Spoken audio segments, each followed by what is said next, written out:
It's Friday, June 10th, 2022, and this is Den Excelsior, the Mostly Marvel podcast. I'm Dennis, and I'll be your host as we review the latest Marvel happenings across all media, as well as other superpowered stories that caught our attention. And when I say we, I'm referring to a special pair of guests this week because Ricky couldn't be here. He's traveling this week. So if anybody knows his address, feel free to go, break in and stuff like that. No, don't do that. Don't do that. That's probably awkward. By the time anybody sees this, he's going to be home anyway, so it's fine. But yeah, now that I've put Ricky on blast, let's bring out our guests. First up, it's the man that started this podcast with Ricky and I. It's Frank, and I'll bring him in right now. There you go. Hey, good to be back. It's always a pleasure. You like how I throw Ricky under the bus? I know, totally. You're gonna get him robbed. Now he gets robbed. He's gonna have some dude in a clown mask just waiting for him to get home. So here's the cool thing, though. If he got robbed, that means we reached people.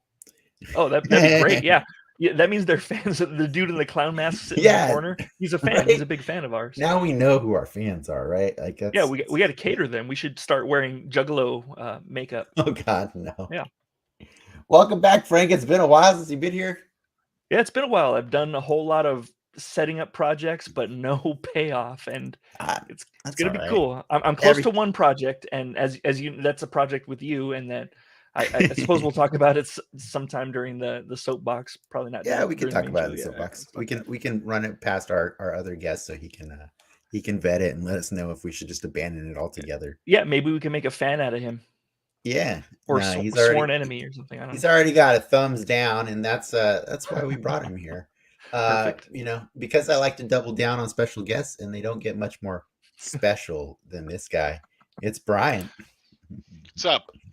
So, Brian, aren't we live? Yeah, we're live. Okay, so go rob Ricky's house. Do it now. He's gone. We are live, and then later on we end up being viewed by people who didn't catch us live. Right. And so those people will have missed their opportunity. So they missed out. Black Friday at Ricky's house right now. Yeah. So Brian, it's been a while since you've been on the show. I think you were on for What If, right? Yeah.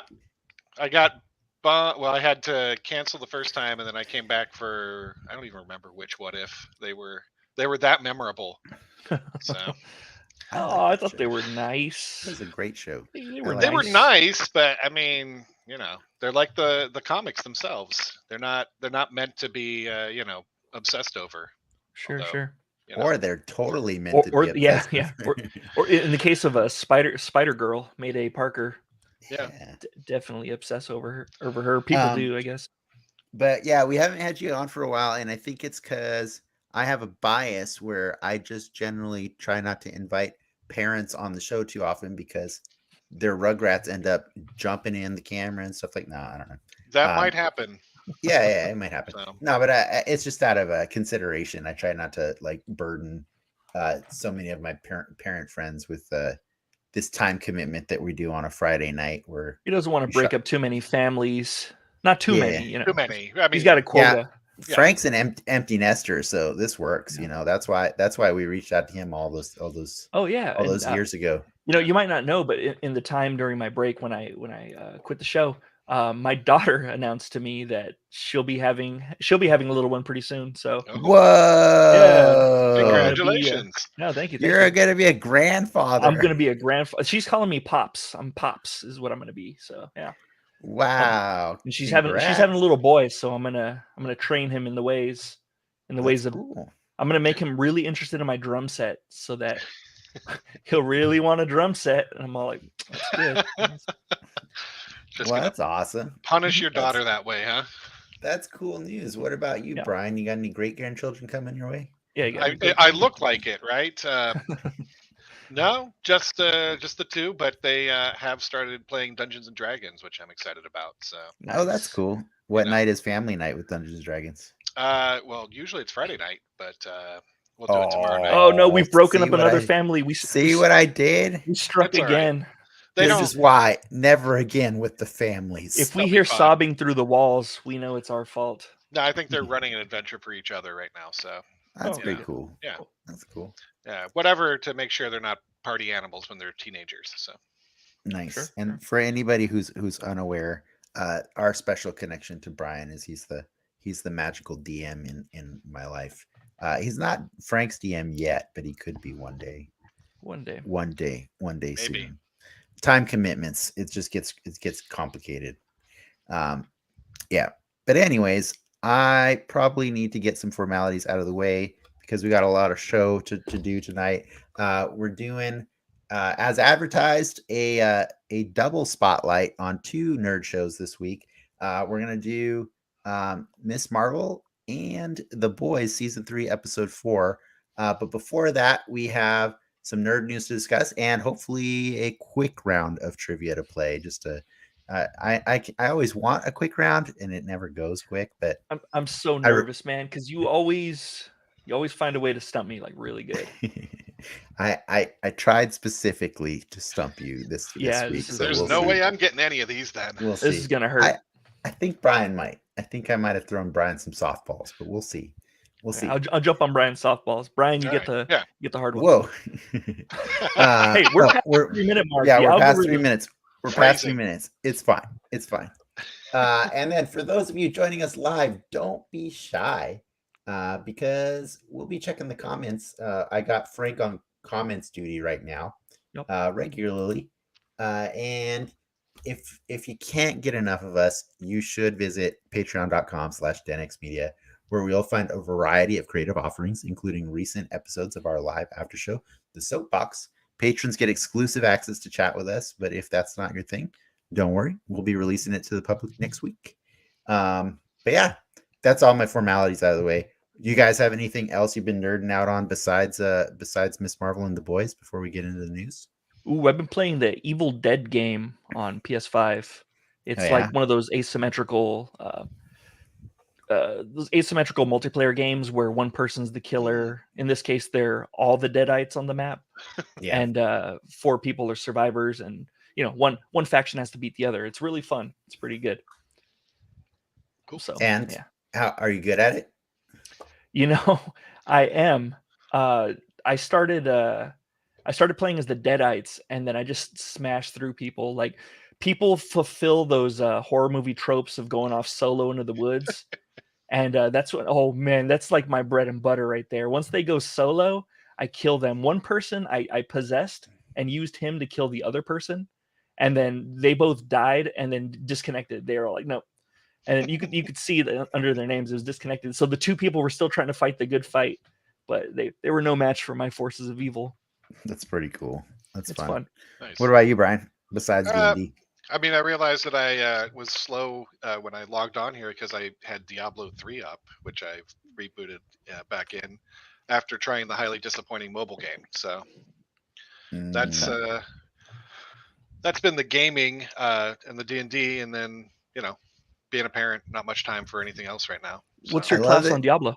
I love that when you're not playing Dungeons and Dragons, you're like, I gotta play Diablo. He's playing Dungeons and Dragons Light. Well, I mean, it's pretty funny. It's usually Civilization, but I don't want to talk about how many hours I've put into that on Steam. Nice. Yeah. We'll just look it up. What's your Steam name? We'll just share that later. Hey, don't look at don't look at a Quickie, a Love Story. Don't look at those hours. Let's stay away from those ones. Those are good. Those are amazing hours. What have I been nerding out since everybody was curious about it? Yeah, what's Dennis? What have you been nerding out on? We're dying to know. New season of Fortnite started this week. Darth Vader is the end goal that you get to unlock. That's pretty hilarious. There's also going to be an Indiana Jones skin that you get in this season. Oh, that's cool. Yeah. And then do you get the Kingdom of the Crystal Skull variant also? No. Is there a Shia LaBeouf skin? No skins of them. He doesn't swing from behind. They have vines that he puts up, and he just jump monkey bars.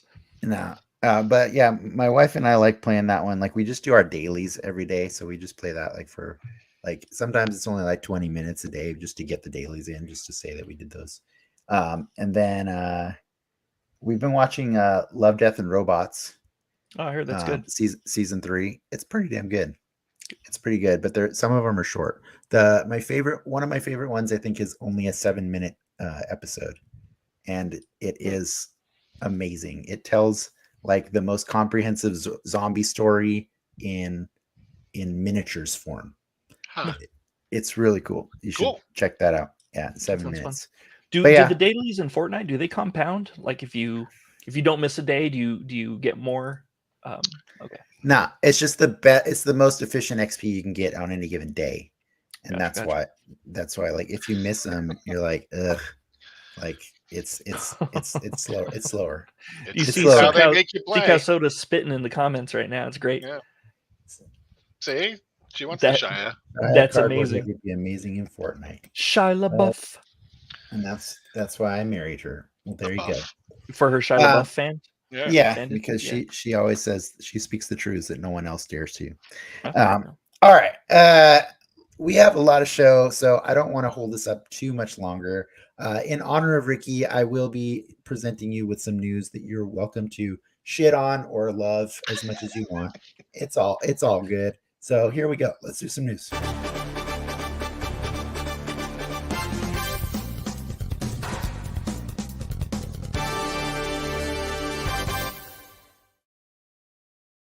Hey, we're pretty current. We're pretty current with the news. Pretty good. You guys are pretty current. And to keep things on topic, my first piece of news is Fortnite. There you go. See how I did that? All right. I was prepping you guys. So Marvel Comics has teamed up with Fortnite to do a 5-part miniseries that comes out. First issue came out this week, and this is Spider-Man's new costume. Frank, do you notice anything special about this cover of the comic? No.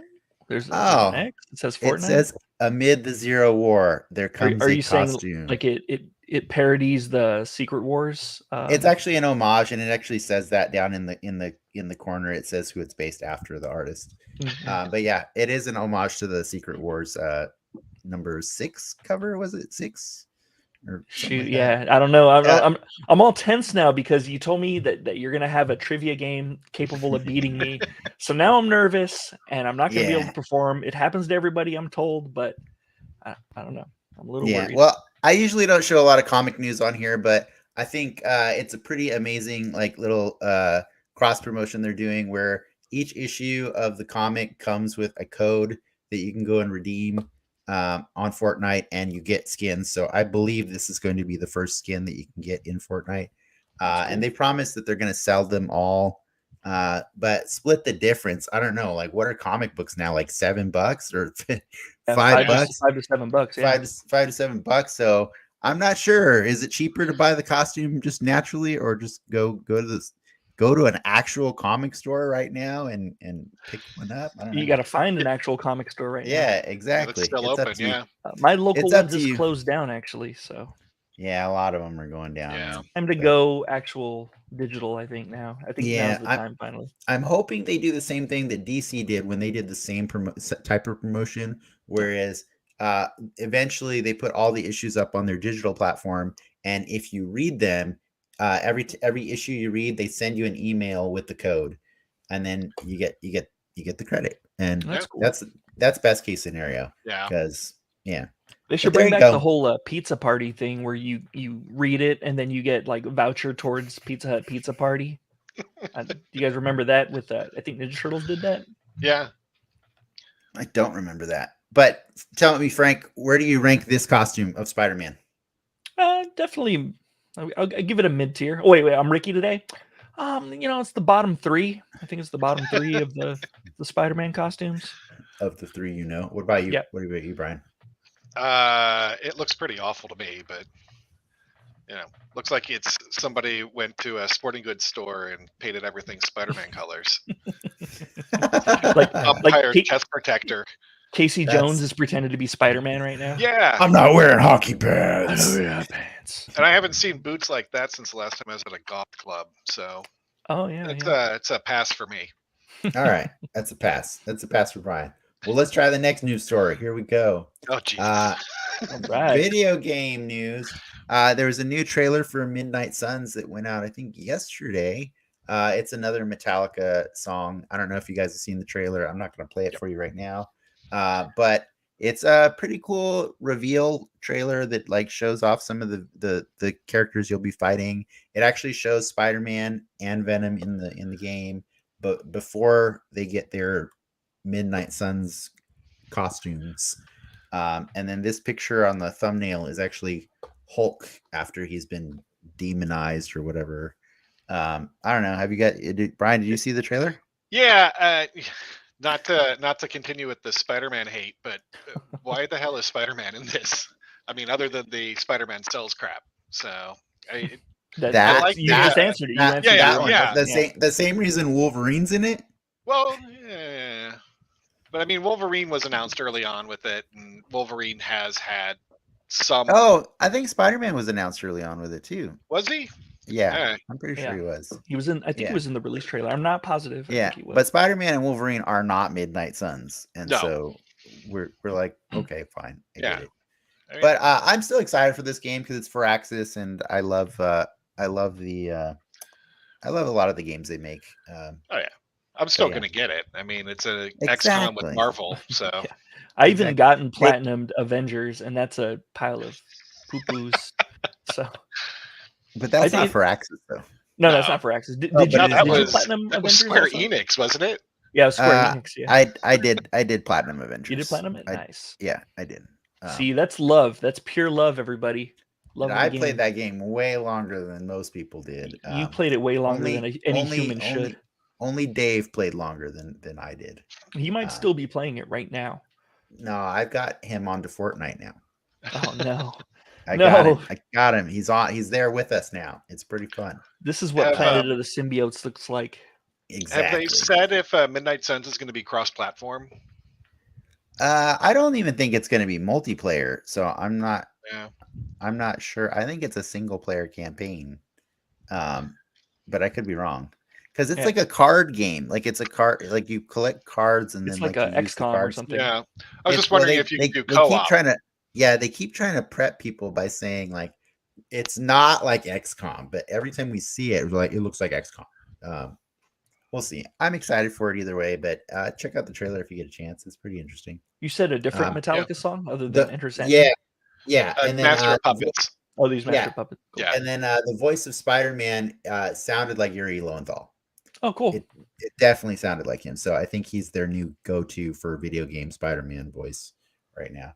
I could be wrong, but did it not sound like the same guy from the Spider-Man video game, Brian? I don't remember the voice well enough to tell you one way or another. That's fair. You're just gonna shit on Spider-Man all day. That's what your thing is. Right, exactly. Do you think that might suggest that that it shares the universe with Yuri Lowenthal's Spider-Man game? I don't know. The costume that he's wearing does not.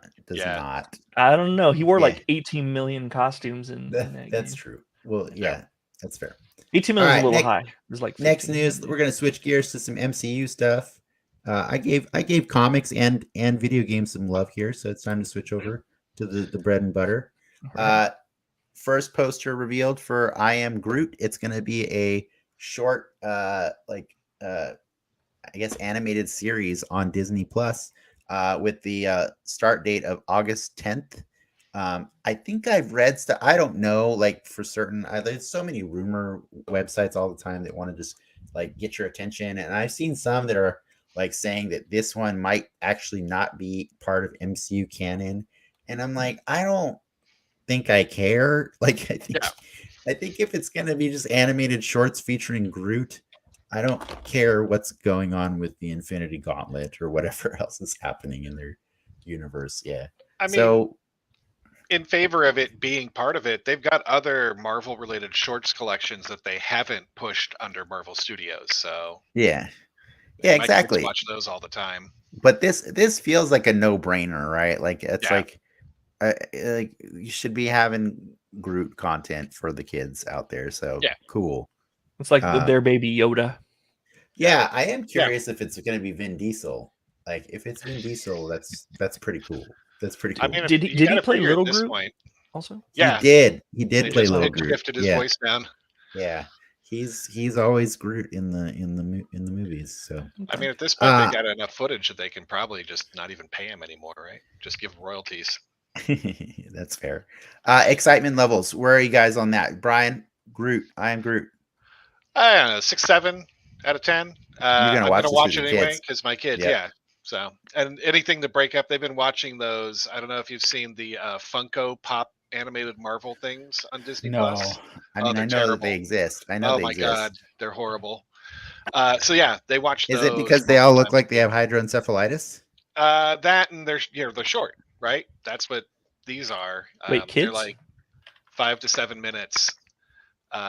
They're dialogue free for the most part, so kids like these things. Well, I'm pretty sure this one will be too, right? Like, yeah, right. I think. Oh, he's looking up hydroencephalitis. Yeah, I'm trying to see what it looks like. Oh man, it does not look great. Big old. It's like if a person was a Funko Pop. They look like a Mars Attacks, is what they look like. Yeah, kind of. We won't have you share that. Yeah. We won't have you share that screen. Excitement levels for I Am Groot, Frank. I will give it a good 2 out of 10. I think maybe. All right, nice. Nice. 2.5 maybe. Nice. All right. I got one last one for you guys, and then we'll move on to the game. I hopefully this one's the most exciting of them all. MCU news. Yeah. I saw that. Yes. Yeah.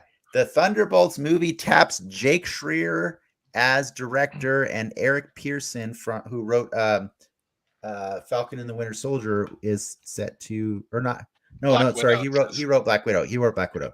Is set to be in charge of this. Hey man, the Yelena stuff was really good. You know what I mean? And it was really well acted. Oh, come on. She was entertaining as hell. I'll give you that. Yeah, I'll grant you that she was well acted. So among the rumors, they haven't said much about this show. It's pretty top secret, or not show. Sorry, it's a movie. Oh, it's a movie. Yeah, it is a movie. But there are rumors as to, I guess they've said existing MCU actors should keep their schedule open for next summer because they'll be filming then. And so the speculation is, going wild, but at the top of the list is Yelena Belova. Another is Baron Zemo. Some other ones are Abomination, played by I'm trying to remember Tim Roth. Tim Roth, thank you. I wanted to say Eli Roth, and I was like, that is played not by right. Eli Roth, the director of Hostel. He's going to be in She-Hulk coming up too. So yeah, he is. So, he is. And then quick question: Ghost is another possible one, and John Walker. Yep, U.S. agent. Common or whatever her name is. Yeah. Who are your guys' top 3 picks for Thunderbolt villains? Zemo's number 1. Sorry. No. I like Zemo more as the asshole that's working with them and just being a sarcastic piece of shit all the time. Okay, well, no, just to be clear, that's the beauty of the Thunderbolts is they are their own villains. Right. You know, like, so Zemo can pretend to be working with everybody, but his ultimate plan is to dominate the world or whatever. Wasn't that the plot of the first really bad Suicide Squad, though? Do you think at the end of Thunderbolts they're going to be like, so what are we, some sort of Thunderbolt or something? And then it'll end. I think the benefit that this one has going over the first Suicide Squad is most of the characters will be established characters that we all recognize. You know what I mean? Like we won't have to sell, the MCU version of Killer Croc to audiences, along with Deadshot and El Diablo. El Diablo. Hey, don't forget about Slipknot. Nobody sleep on Slipknot. He was Enchantress, and oh my god. Okay, but who's top 3? Dennis, you go first. Who's your top 3 for Thunderbolt picks? Baron Zemo for sure. I want Yelena all the time in everything, just everywhere. All at once. All at once. Yeah. That's available now on streaming. Heck yeah, $20. The easy sell. Watching that tomorrow. Yeah. My third one. Ooh, I'm trying to put away that Spider-Man bias because, like, I really do like a Venom. Nope. In the Unpack it. Yeah, I don't think it out. but it's not going to happen. Yeah. So I kind of want to see if they just replace the actor for Thunderbolt Ross. And so that we get a Red Hulk, and because I think you have to have Thunderbolt Ross to make the Thunderbolts, right? Like, so they could do it like an in memoriam thing, which I hope they don't. That would be bad. Yeah, yeah. I'd accept it. There's a lot of other villains, but I think those are the three people that I would want to see the most in this movie. Cool. But Brian, what do you think? Your picks. I mean, you took Thunderbolt Ross and Elena, which, I was going to be my picks.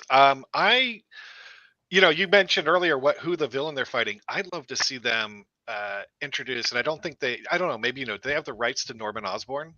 Or is it still over with Sony? No, they do not. Sony, They do not have him. Because he's great in the no, I know. Yeah.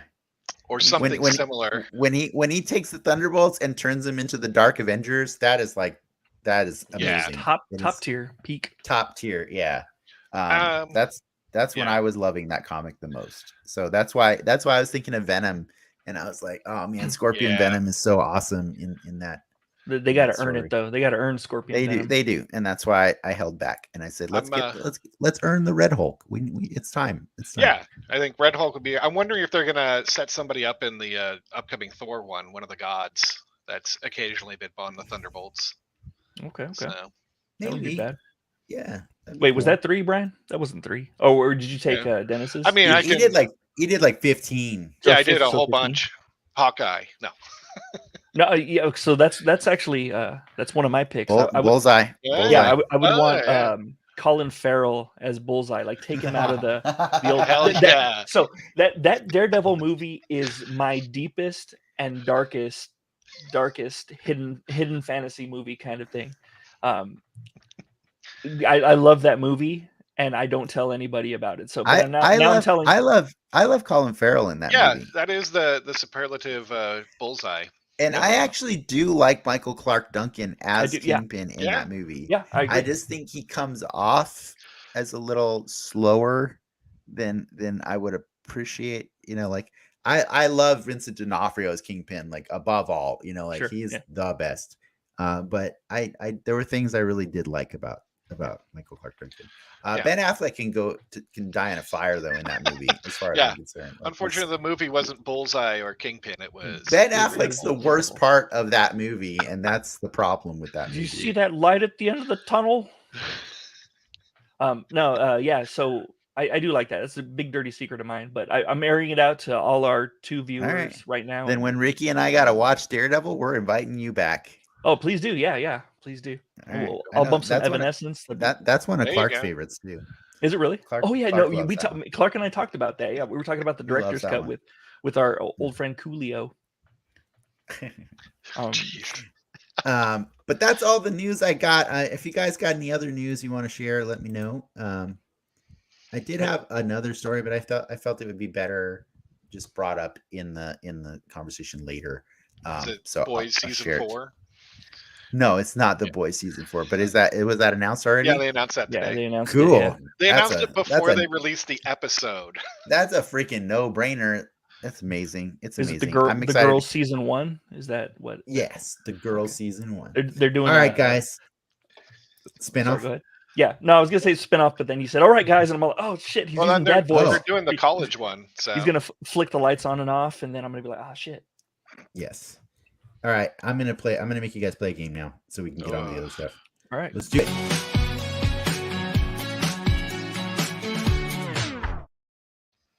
So I appreciate that you brought up The Boys because, there's something. This is kind of related to The Boys, and which is why I did this game. So this is not a Marvel specific game that we're going to do this time. There is Marvel in this game, but I'm allowing it to expand beyond that because we are the mostly Marvel podcast. So our friend of the show, Mikey, he was posting the other day on Facebook because I guess he was recently rewatching Man of Steel, and he was giving a lot of amazing praise to Kevin Costner in that movie. Which just triggered me like no other because I truly believe he is the worst part of that movie. and he's like, he's not the worst part of that movie. And to which I had to respond with a giant, like way longer message than he'll probably ever read. But shit. Just explaining that like the reason like all of the other parodies of Superman that exist out there in the world work is because the idea of Superman hinges on him being raised by the two best parents you could possibly find. Yeah. And I think Kevin Costner is the worst version of the best parent you could find.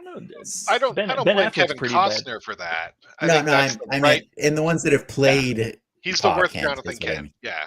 Yes, in the ones that have played. And so that got me thinking as I was having fun laundry listing all the other parodies of Superman that I enjoy. Some are good, some are not great. But I started thinking about Superman, evil Superman trivia. One of the best parodies that's out there right now is Homelander, right?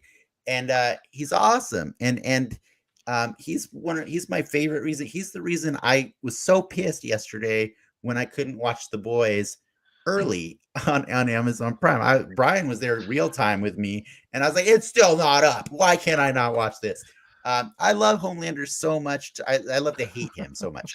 And so I got to thinking, man, what would be really fun is if we just did a trivia of all the other, well, not all, but a lot of the other Superman parodies that are out there. All right. So here's what we're going to do.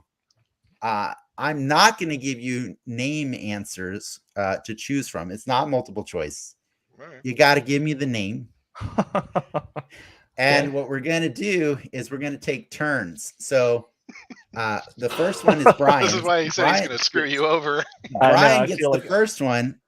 And if he gets it wrong, Frank gets a chance to steal. All right. Cool. So here we go. Let's see how this goes. Brian, name that Superman. Oh, shit. That's the guy that's on the Authority, and I can't... His partner is Midnighter, right? But I can't remember what his name is. So, Frank, I'm going to have to toss to you. That is actually my pick for someone to be on the Thunderbolts. That's the Sentry. Oh, okay. That is Sentry. He is a Marvel character. He was actually introduced, I don't know, like only like 15, 20 years ago. Like 2003 or something as like some weird gimmick where like he was like the lost Stan Lee comic book, but it turns out it was actually written by Brian Michael Bendis, and they were just lying to all the readers to get people to buy it. They gaslighted the shit out of us. They gaslighted people pretty hard. All right, Frank's got 1 point. Next one up is for Frank. Here we go. Who's that one, Frank? Name that Superman. Let's see. I don't know. That looks like a freaking Robert Rodriguez movie. Do you need it bigger? Yeah, I made the screen bigger. I have no clue.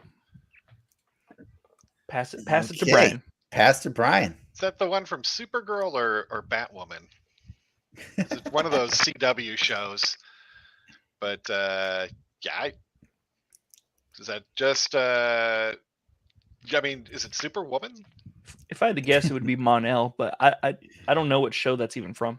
No, it's from one of the CW shows, right? It looks like Robert Rodriguez, like a Spy Kids guys. Shit. He is from. I should have said Doctor Who. He's from Doctor Who. Oh, the Ghost. The Ghost. Yes. Okay, I do remember that episode. The Christmas episode titled "Return of Doctor Mysterio." Yeah. Fucking shame on you. We're doing great on this. This game that was for you. Awesome. That was for you, Frank. I did that for you. Because I saw the shitty backdrop and I'm all like, oh, that's fucking Spy Kids. I don't know that shit. Yeah. And then I didn't realize shitty effects could mean Doctor Who also. Yeah, it in fact not could always does. Always, yeah. It's the original. All right, it's Brian's turn again. Frank's got 1 point so far. There you go. Man, it's I love this movie. So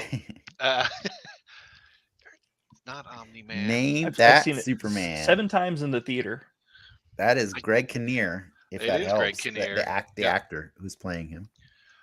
And he has a very mostly minor role in it. Man, I can't remember his name. Pass to Frank. That's just Captain Amazing. That is Captain Amazing. 2 points for Frank. All right, Frank, you're doing pretty good so far. Next one's yours. Name that Superman. Fuck, fine. Super Duck. It's gonna be my guess.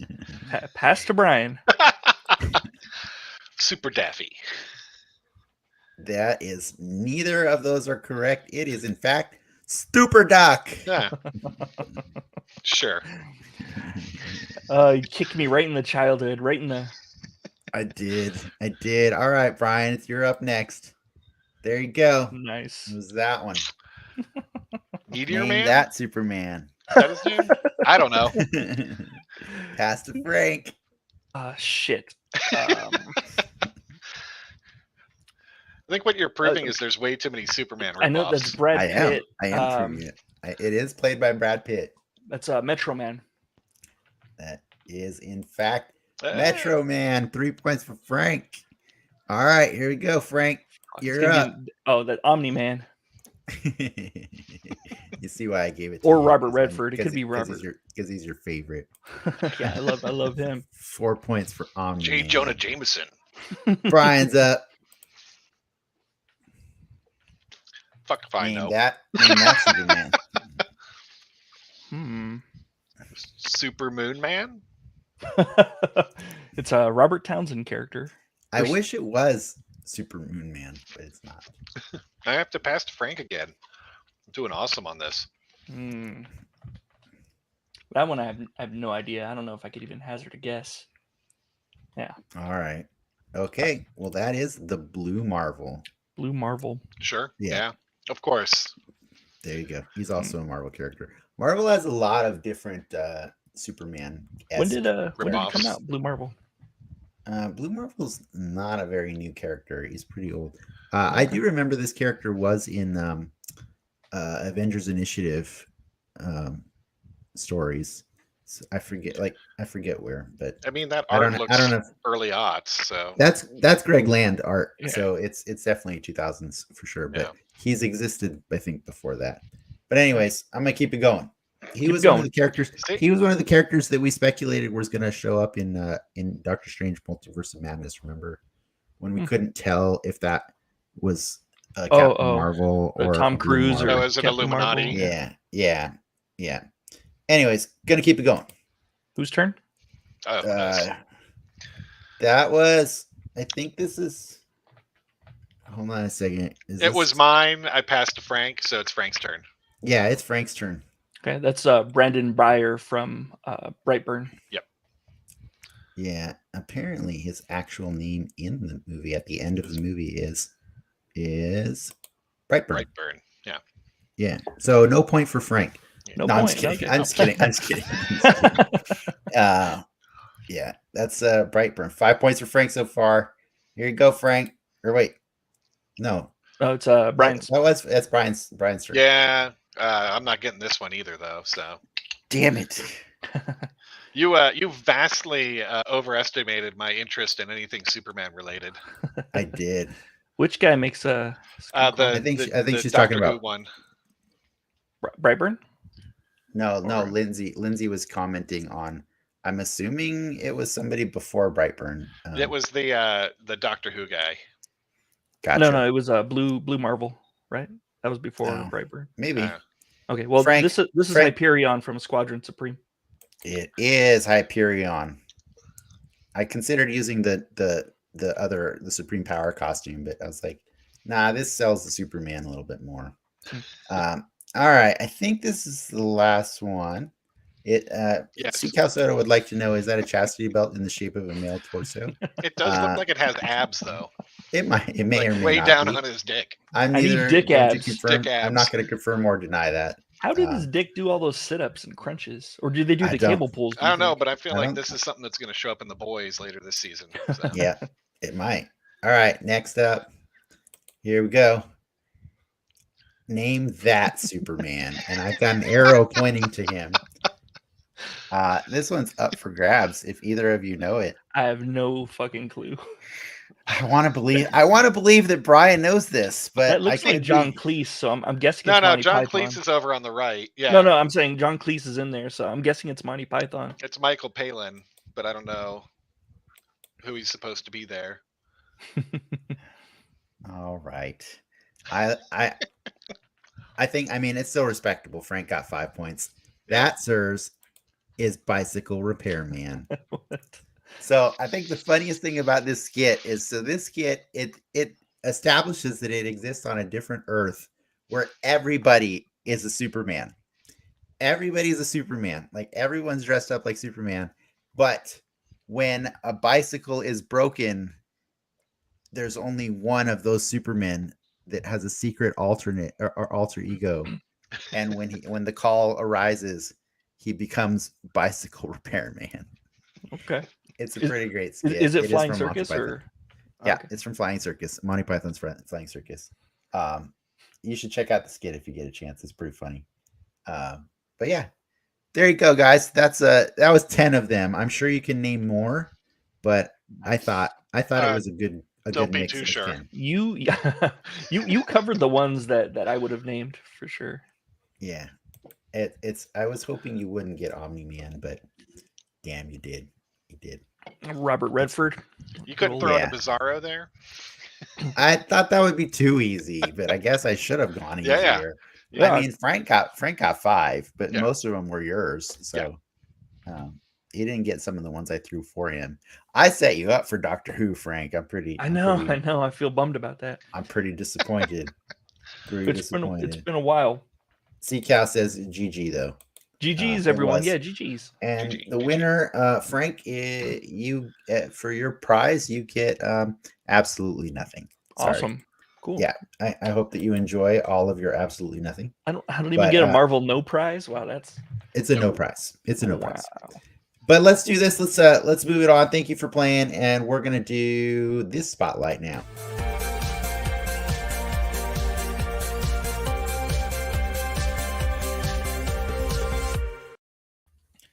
Cool. It's fine. It's finally time to put a spotlight on Ms. Marvel. Episode 1, which just came out this week. Spoiler warning for anybody who hasn't watched it. You should probably check out Ms. Marvel first and then come back and watch this. Yeah, I just kind of wanted to see, like, I know you guys have different knowledge levels of Ms. Marvel. I think we all kind of at least know this character through collective nerd osmosis, right? Like, she's been around in the comics for like, I don't know what, like 15 years now, something like that. Sounds Has about it been right. 15 or 11, 12? Like 20, 2009, 2010, somewhere around there. She's one of the newer characters. And so I think we could just get this part out of the way. I know that there are a lot of fans out there that were a little upset because they've changed her power set in the show. Frank, you and I and Ricky had talked about this a long time ago. I think I at least appreciate that they telegraphed that last year, so that we were mentally we were mentally prepared for it. You know what I mean? So it's not a surprise to me now. So now when I watched it, I can just enjoy the story and be like, okay, I know it's gonna get there. But yeah, I'm just kind of curious. Like Frank and Brian, what are your how much do you know about this character at all going in? You go, Brian. So I know a little bit from the comics, and then she's obviously appeared in a lot of more recent Marvel games. And then probably the place where I've seen her the most is in sort of the Marvel shows that are aimed at kids for the last few years. Yeah, she's in a lot of those. Yeah. Marvel Rising. Right. Yeah. All the Marvel Rising, Young Avengers. There's a lot of little shorts. So that'll be interesting to see. I know they're gonna probably stick to some of the comic arcs, but a lot of those I think is where younger viewers may be coming into it from. And so it'll be interesting to see if they put any of those elements or any of that supporting cast of character, particularly Squirrel Girl. So that's who I'm hoping shows up at some point. I do know Squirrel Girl was a one of the Hulu shows that just never made it. Yeah, Ricky talks about that a lot. It's the Verizon woman. Yeah, Melania Weintraub, right? Yeah, she fully did filmed the pilot, and then afterwards she ended up going to Comic-Con dressed up as Squirrel Girl. I got a picture of her without ever knowing that was the actual Squirrel Girl. I was like, hey, cool outfit, can I get a picture? And then I have that somewhere in my Comic-Con photos. It's pretty funny. But yeah, Frank, do you want to tell people what your knowledge of Miss Marvel is? Yeah, not too much. Just a little bit from the comic books, and obviously from the Avengers game. She really charmed me in the Avengers game. I think that was a definite bright spot in that game. I think her characterization was really cool, and she was really fun to play. She was freaking OP as hell. Yeah. Yeah, that's pretty much what I know her from. I don't watch any of the new cartoons, so I don't really have a point of reference there. But I do see her in like some of the video games. She was pretty good in wasn't she in Avengers Alliance also? I think so. Oh, the Facebook game. Yeah. She was. She was definitely in that game. Yeah. And She's then Marvel Strike. I just looked it up, and her first appearance was 2013. So okay, oh, so 9 years. even, so she's a little newer. Yeah. Oh, she is newer than I thought. Okay. Well, there you go. Yeah, that's pretty much it. I just know that I find her interesting because she is basically us when we were her age. Yeah. For the most part. Yeah, she's a giant fangirl, right? Like she loves the Avengers, and like I think that's kind of like the entry point that this show chooses to take as well, which is like, what if a fangirl in the MCU got powers, you know? And so I think that's the hook for the show, right? Is like, what if you got to have powers in this universe? But they're being very focused with you, and I kind of appreciate that, which is in this case, the you that they want to represent is Pakistani Muslim community. They want to actually get more of that kind of representation out there, because it doesn't really exist. It doesn't mean that you can't insert yourself into the story however you want, but like, I think it's cool that they're choosing to show this as a coming of age kind of teenage comedy story from the home of Muslim Americans, which that is not something you see on TV a lot, period. Right. And so to me, I just thought that part of it was nice, and I'm happy that we got to see that. I know I haven't read a lot of the comics, but I've read over the shoulder of my wife. Like I've enjoyed like the art and stuff like that. Is she a big fan? She read the comics when we first got Marvel Unlimited. She started reading them, and so she read some of them, and I would like look through the ones. Like, so I know that in the first issue, when she gets her shape-shifting powers from Terrigenesis crystals, one of the first things she does is shape-shift accidentally into Miss Marvel, and then she kind of gets to benefit from how that's perceived around her community. Like, oh, and suddenly she's a beautiful blonde-haired white woman, and everybody loves her. So like, it's like that Eddie Murphy skit on Saturday Night Live when he's on it is like that, right? It's exactly like that. So I don't think they're gonna bring Brie Larson into the show. I could be wrong. They've got to connect it somewhere, right? I mean, maybe Miss Marvel is going to be in the Marvels. Said that. But I'm gonna take that back. They didn't put Doctor Strange in WandaVision. They didn't put Mephisto in WandaVision. They didn't put I think anything in Loki.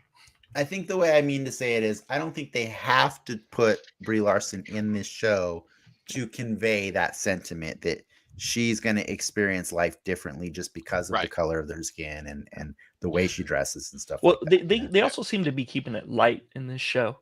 Like really chipper. It's like a in the same vein as a Doogie Kame Aloha. Yeah, it's like really kind of fun and lighthearted, and just kind of tells a different story. It reminds me a lot of some of the other, in a positive way, the Disney shows that are aimed more at tweens. Yeah, like Wizards of Waverly Place. So I could definitely see this being one of the first ones I let my kids watch.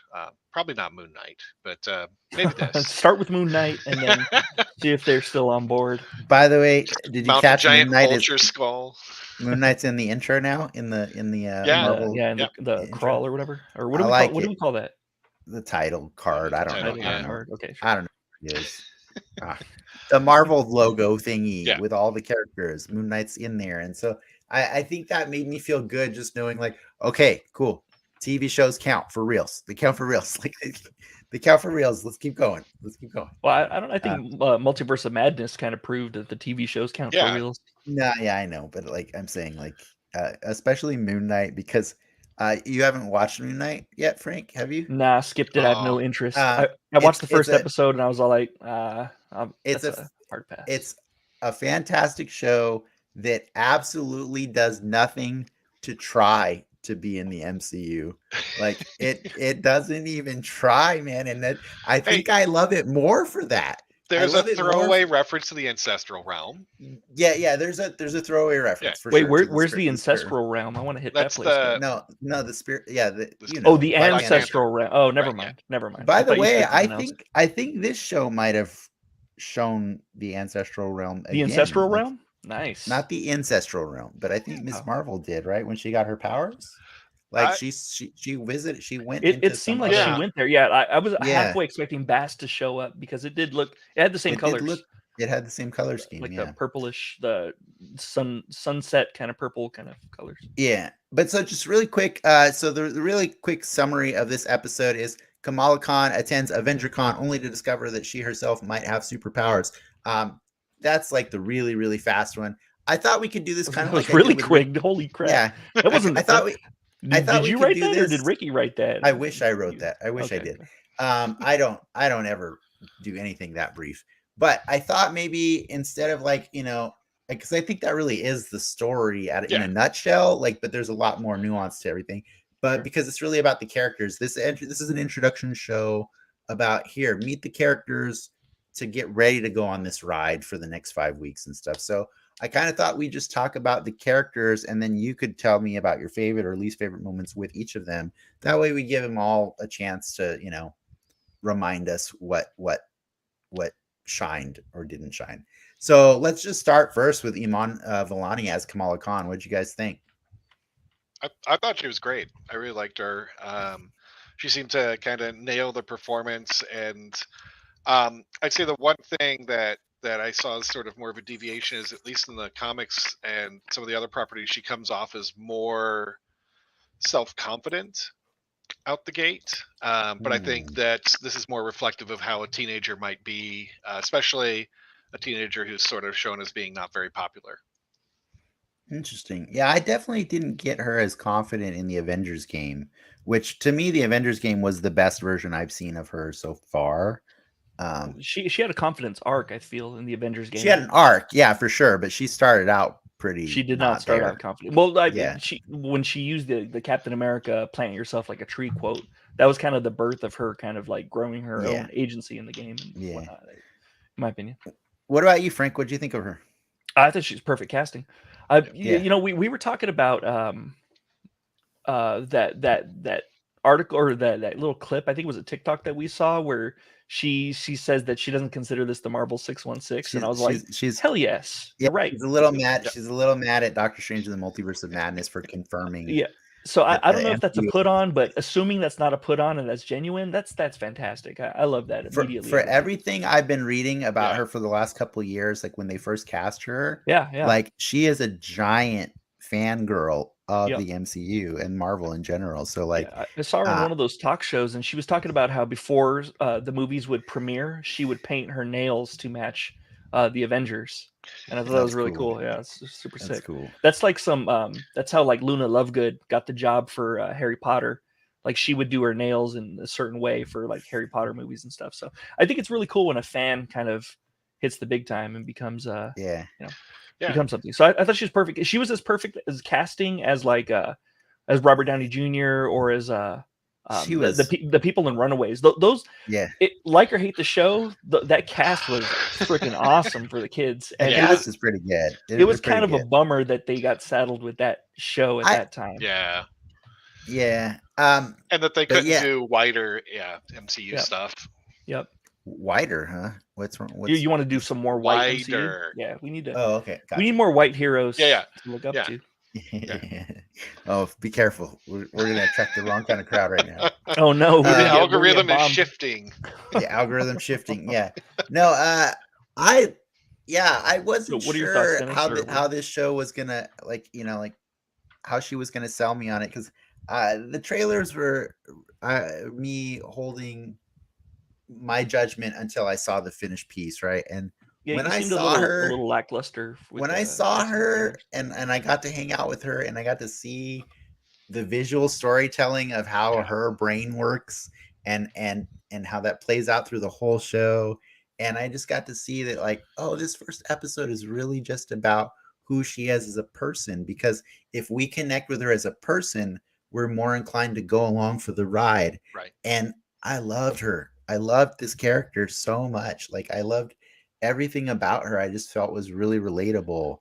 Even the things that, like, I couldn't necessarily relate to, I was like, okay, I could see how in that respect that would suck. You know, that would suck if It's you're a authentic and girl. organic.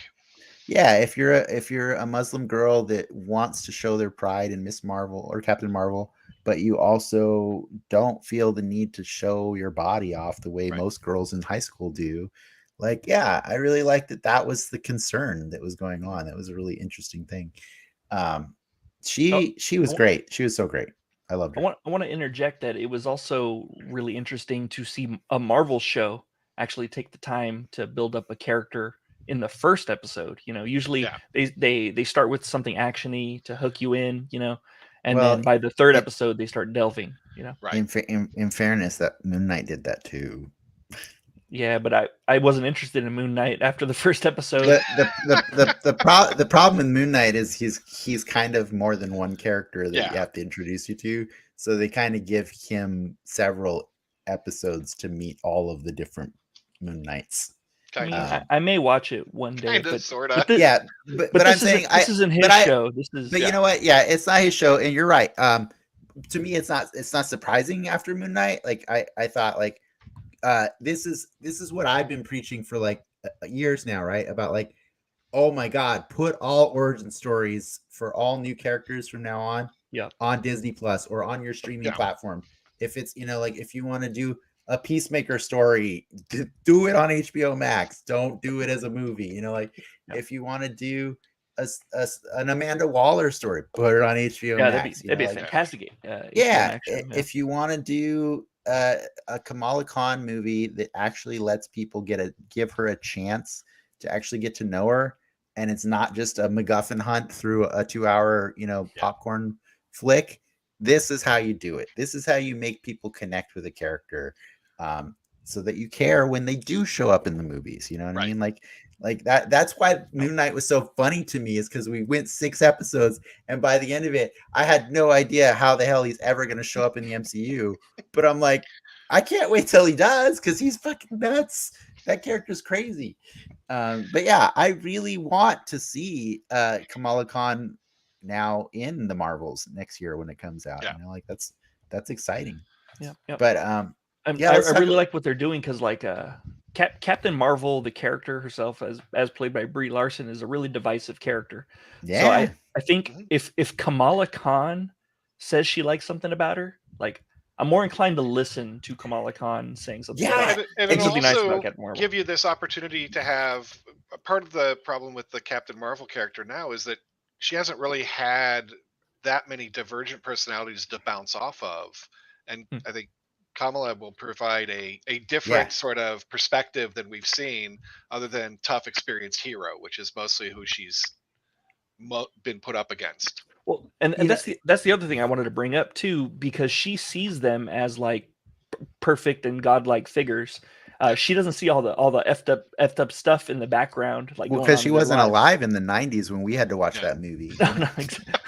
Yeah, she didn't get to see Colin Farrell as Bullseye and have to suffer through Elektra. I meant the Captain Marvel movie that exists in the 90s. You know, like it's.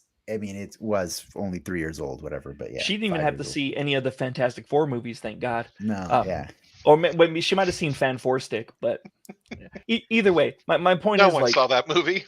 I'm really curious what they're gonna do with when she actually meets the heroes, and she's all like, "Wow, you're kind of lame, actually." Like, I kind of had a feeling that Rhodey was going to be lame, but I didn't know he was going to be lame when I met him. I mean, they could do the Never Meet Your Hero story, you know what I mean? Like, but it could also work out the way it does for Kamala in the video game, which is she's nerds out. Awesome. She's nerds out, awesome. Makes everyone happy, and yeah. But I do appreciate what you were saying, Frank, is that like they made Captain Marvel cooler in this show because, like, actually, yeah, from an outside perspective, like, if you're a person like 5 miles down the road from that battle, like, when Captain Marvel shows up, that's pretty nuts.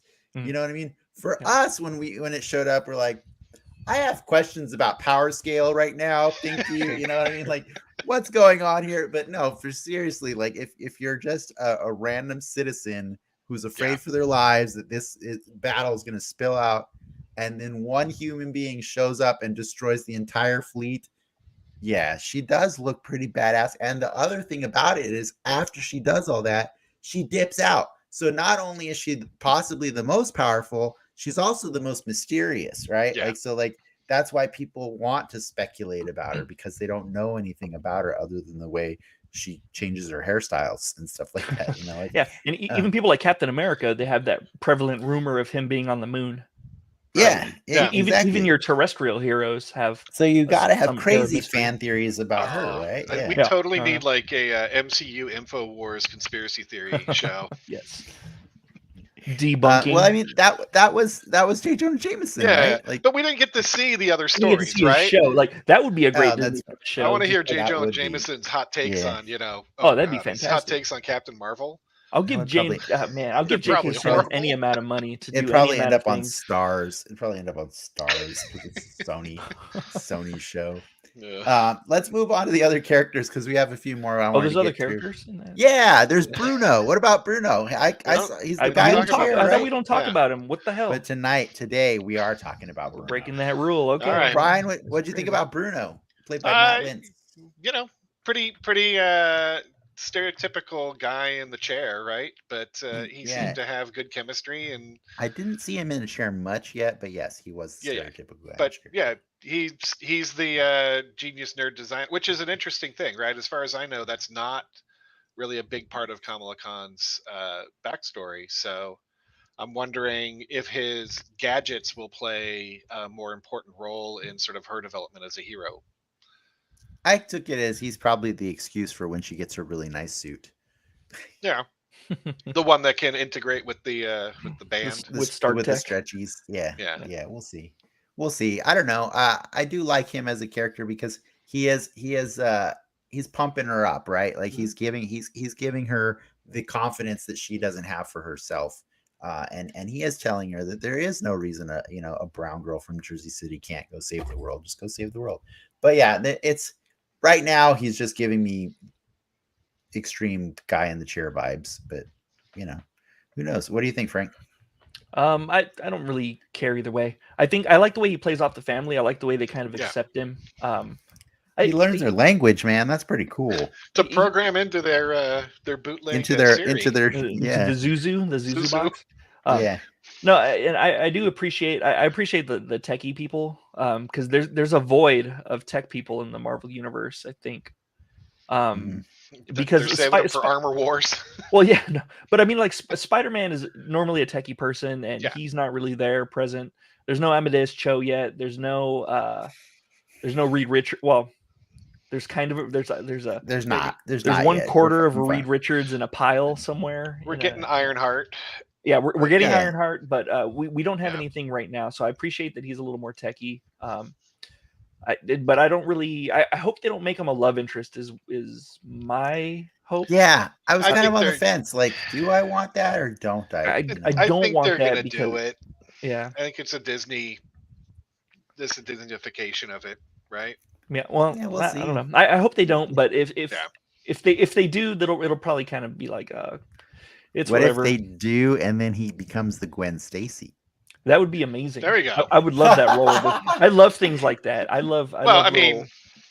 Ghost Spider, gender Gwen swap, Stacy, like right? Gender swap tropes are always like really interesting. Could bring in some of that background. He could be there. She could be their Spider-Man that they wholly own. The other thing that I would really like is if he ended up being the villain because he knows so much about her and he kind of has that insight, and that'd be great because I don't know of any Kamala Khan villain really.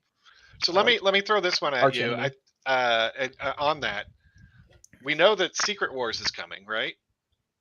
Skrulls, yes, right? Yes. I mean that they she's got the band that looks like it might be Kree-Tech in some way. So it would make sense for there to be some introduction of Kree-Skrull conflict or an escalation of it at least. And we know that's going to be in the Marvels. Interesting. Yeah. So that's the connective tissue that maybe bridges it. So yeah, maybe he's a Skrull and that's why he's smart and quick and techie. Okay. Just my conspiracy theory. I could be okay with that. That'd be cool. And he's like hiding it because he doesn't know how she'd receive it. But then he dies like Gwen Stacy. And then turns into a Skrull. And then turns into a Skrull. That'd be awesome. Yeah, and then they all stand around his big dead green body. And they're all like, what the hell is this thing? Get some Runaway vibes in there as well. So exactly. All right, what about Zenobia Shroff as the mom? She's great. She's pretty funny. She's a manic ass mom. Yeah. She sold that character so hard. I feel like I've known that mom in so many people. That's my mother-in-law. Yeah, like that. She really. Oh man, the idea that like you can't be a good person if you're fantasizing about heroes. Like that was hurting my soul, man. Total slut shaming. Like she's like so many of my girlfriends' moms back in the day, like growing up, like totally like unfounded slut shaming. It's like, damn, man. No, she's a good girl. Trust me. Yeah. I've tried. She's a good girl. And when she couldn't even go to a convention because it's a party, man. Well, okay, I'm gonna side with the mom on that because that did not look like a convention to me. That looked like EDC or something like that. That was not that. I did not get convention vibes from that. I got club at 2 a.m. vibes from that on the Jersey shoreline where luckily no one got stabbed on that day. But you know, it's Disney. What are you gonna do? It's true. It's true. What about Mohan Kapoor as Yusuf the dad? What'd you guys think? He was great too. I liked his energy. I thought he was really funny because he had that Luddite kind of dad vibe, you know. 2 words, Hulk dad, right? Yeah. He looked like David Cross for some reason. He looked like a Muslim David Cross. Was it? He did actually. He did. David Cross. Yeah. I thought it was so funny that she shot down the Hulk costume only to like end up Bruno dressed as Bruce Banner at the convention. I'm like, how did the two of them not communicate what they were going to be dressed as to each other? Like, it's pretty hilarious to me. It seemed like he called an audible though, because everything early on suggested that he would have gone with a Tony Stark outfit because he's wearing the arc reactor shirt. And I wasn't sure if that's what that was implying or that she just assumed he would. You know what I mean? Like. And didn't actually talk about it with him. No, I think he was wearing the arc reactor. I thought he was wearing the arc reactor shirt before pre-fantasy. Okay. Yeah, he was. And I think I took it more as that he just grabbed whatever was close at hand because he spent more time working on her costume, right? And the bus plan. And the bus plan. Yeah. I don't know. He wasn't really behind the bus plan, so. No, he was not. Sea Cow Soda posted something real quick about the rave. Agreed that Khan looked like a rave, but it did have that Marvel booth guy in the episode. Yeah, it had. It felt more like do you remember the Avengers dome that they had at the Del Mar Fairgrounds? Do you remember that? Did you guys go to that? Yeah, I've been to one. Yeah, it was like a Shield Expo. That's kind of more what it felt like than it did a con. But it did. I feel bad because I can't remember his name. But she is right when she was saying it had that Avengers booth or that Marvel booth guy. The guy that was running the costume contest is actually an employee of Marvel.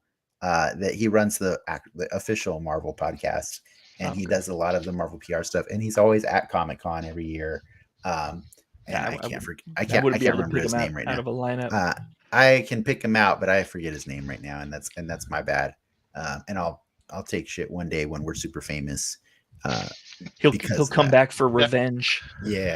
Yeah, but that did, to me, that was all they needed to officially sell the Marvelness of it. You know, it's like, whoa, they got the actual guy. Yep. But like, I did wonder, what is his job in this universe that doesn't have Marvel? Like Avengers he's the Avengers brand. I guess he's just the Avengers brand manager. He's the brand manager. He runs the Avengers cons in the seediest parts of the nation. Like the next one's going to be in Detroit. Actually, it was Camp Lehigh, guys. Yeah, it was Camp Lehigh. The I thought that birthplace was of pretty Captain cool. America. Yeah. That I mean, that must have I do cost them a question. lot to rent it. I assume they're using the part of it that didn't get air bombed by Arnim Zola in Captain America: Winter Soldier. But No, they've absolutely probably rebuilt it in honor of Cap, right? You know what I thought was super funny? I don't know if you guys saw it, but did you see the giant Captain America statue? Yeah. Like so do you know the deal with that statue? Like Marvel debuted that statue at Comic-Con about 3 or 4 years ago. They brought it and it was at their booth and they were really proud of it. It's this giant statue. And they had a plan that they were going to put it on display in the Bronx at a nice public park. I think I told you about that before, right? And like I don't know if I heard this. When it got time to they shipped it back out to New York and they tried putting it out there, the community hated it. And they're like, we don't want this thing here. So they all voted it to get out of there. So now it is prominently featured at a Bed Bath & Beyond somewhere in New York. Like a Bed Bath & Beyond said, we'll take it. And so it's just outside of their store. And that cracks me up. So when I saw the statue, I was like, there's the Bed Bath & Beyond statue. It's so poor statue. I didn't see the credits. Did they special thanks to Bed Bath & Beyond for maybe that's where they shot the con for letting them borrow it. Yeah, exactly. Thanks for letting us borrow our statue. Thanks to New Jersey and Bed Bath & Beyond. Look at this. I like this. In this world where heroes are real, why is the vibe still those geeky fantasy obsessed nerds instead of more like a live sports fan vibe? She's kind of right. Yeah, she kind of hit the nail on the head. Where's Flash? Why is it fantasizing if these things are actually real? You know what I mean? I think it's the personality type. Like when you have an excited, energy, manic, ADHD kind of personality, it kind of gives the impression of this guy's a tryhard. Kamala might seem like a tryhard, and that's the only thing that I can think, because she seems to be well connected within the school. She doesn't seem like a nerd necessarily in the way that Tobey Maguire's Spider-Man was, or Andrew Garfield, that one dude, that random dude that kicks his camera for no damn reason. She doesn't seem like one of those kind of nerds. She just seems really manic about it, and so people are like, I'm gonna kind of. And in fairness, there totally could be people that are doing fantasy Avengers, football. Sure. Where they're betting every season. So, my Thor's going to destroy a building in London. He's going to land it on Malekith. It's going to be sick. We could have both. You could have nerds and jocks that are both. So what I was going to say about, so if a jock is interested in the Avengers, he's not likely going to be like, oh my God, did you say this? He's just going to be like, I saw Captain America. It was cool. Got a handshake. I'm going to go through a touchdown or scrimmage or something. Whatever. I don't know about you, but that new Captain America took a dude's head clean off. I kind of like him. John Walker's my Captain America fan. Yeah, exactly. Oh my God, I forgot about that. Well, so I read it more if you swapped out all the superhero stuff with boy bands, right? It's completely that kind of vibe from her. That's a good with the little drawings, and that's something that's realistic in this world, right? The superheroes are going to be pop idols. Yeah. Okay, I can take it. It's like a step. I don't want to say a step down from the boys, but in terms of VOT and fan level and corporation level, it's like a step down from that. It's that's cool. It's probably like a pre-step.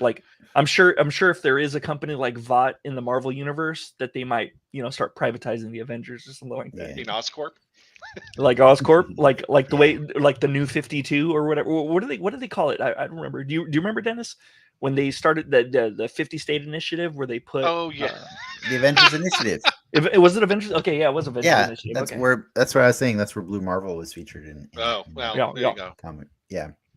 I still had one or two more characters to get through. Cigar. Are there more characters in the show? Amir, the brother. The brother. What do you think of the brother? He's nothing to me. He means nothing. I liked him because look. So what was it? She-Hulk that said, I'm not a superhero. Superheroes all have family issues, daddy issues. I like that she comes from what seems to be a very functional family, which we don't see as much. Certainly not Moon Knight, right? Yeah, which is sort of the other extreme. I agree. So. I like that she had a brother that was cool and understood her more than her parents did. Yeah. I think that's really important for her to have somebody that's rooting in her corner, that's part of the family. You know what I mean? Like not. I like like that you not got just that from Bruno. his character, his blank slate of a character. I like No, that you got that. I mean from he him. was definitely he definitely came into her room and talked to her and said like, I'll see what I can do, like, you know, because I, you know, like I get it, you know, like, and he does also, he's showing appreciation for her helping him do his wedding errands, because like, you know what I mean, like a wedding is quite a burden for a teenager, you know what I mean, like it's like they don't care about a wedding, they couldn't. So but the fact that the mom's making her go out and do all the errands for his wedding, like he owes her a solid, you know what I mean, so like Man, I got even that. during this conversation, I'm starting to drift on this character. Like, he's just like Breathless Mahoney and Dick Tracy. Like, it's just a blank face to me. Like, I don't even know what he looks like. Kind of. Like, he's the guy with the beard. He's the guy with the beard. He has a beard. Okay, that's cool. Yeah, that's good character development. Hopefully, he has an arc and he shaves it down a little bit, maybe. And then I think we will get to meet his fiance, because I see her credited on IMDb, but as Nakia. So like I actually thought when I saw Nakia in the comments of her podcast, I thought that was Nakia from Black Panther, but that's actually a different. It's his fiance Nakia. It's a different person. So we'll meet that character probably next week or something like that. Do we have to have an opinion on her yet? No, you don't have to have an opinion on her. I think she's great. I think she's better than the brother already. All right, well, fair enough. What about Mr. Wilson? Since you got more of him than you did the brother, what'd you think of the guidance counselor? I guess his 1.5 scenes is okay. I guess that guy cracked me up, man. The idea that he would call on the intercom or like like the PA system. You're in trouble right now. You're in super trouble. No, I'm just kidding. I can't believe everybody can hear this. That is hilarious, man. That felt like Ferris Bueller's level kind of ridiculousness in high school. It was just silly to me. That kind of added to like, I get the impression that the show isn't for me, but despite that, I kind of like it. Okay. But that just added to one of those jokes that's just like, this isn't for me. It's fine. It's fine because I like the stylistic choices. I think this show is already more creative than like 90% of current Marvel. Yeah. And I like the zany parents. I like the overall Disney Channel feel of it. But so he was just kind of one of those Disney Channel kind of throwaway jokes that I didn't really care for. He was definitely not a, you know, like there's probably I want to believe there's more to him. But we'll see. That's the Marvel fan in you. Yeah, that's every character. You want to believe the best in everyone. But if he's Mephisto, oh man, I will lose my goddamn mind. I want to believe that there's more to him. But yeah, if he ends up being Ultron, Richards. I'm gonna just die. I'm gonna invite me on. If he's Ultron or Mephisto, just bring me back. I didn't mean like more like that. I just meant like I don't think we're done seeing this character. No, sure, he's got. Like, did you say Super Squirrel? Super Scroll. Super Squirrel. Yeah. Squirrel. And then I guess as a fun little Who's Super Squirrel. As a fun fan tribute, what'd you guys think of Zoe dressed as the original Miss Marvel costume? That was sweet. I like that. I love that costume. That costume is great. I really love that they found a way, like Marvel always does, to get the OG costumes in, but they didn't do it in Captain Marvel's actual movies.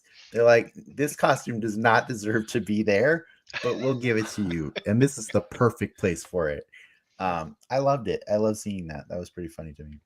I was gonna find the article, but I can't bring it up at the moment right now. But I sent it to Frank earlier today. You're talking about there's a Forbes article that they actually did some research into the Spider-Verse. the analytics of the IMDb and Rotten Tomatoes scoring.